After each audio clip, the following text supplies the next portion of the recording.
আসসালামু আলাইকুম ভিউয়ার্স, দেখেন আমাদের যে এদেশে গেরা বলা হয়, গেরাগুলো ওঠানোর পর যেগুলো প্যাকেটিং এর কাজকর্ম চলতেছে, প্যাকেট করা হইতেছে। দেখেন একটা প্যাকেট কিভাবে করা হয় আপনাদের দেখাইতেছে।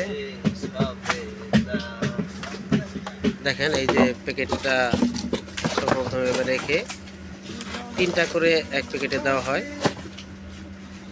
আমাদের দেশে বাংলাদেশে এগুলাকে বলা হয় জালি, আর এদেশে এগুলাকে বলা হয় গেরা। তো হ্যাঁ হ্যাঁ, দেখেন আমাদের শাওন ভাই খুব সুন্দরভাবে প্যাকেটিং করতেছে।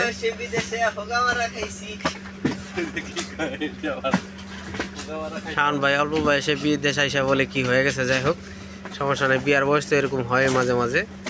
ঠিক আছে, তো কি অবস্থা শাহিন ভাই?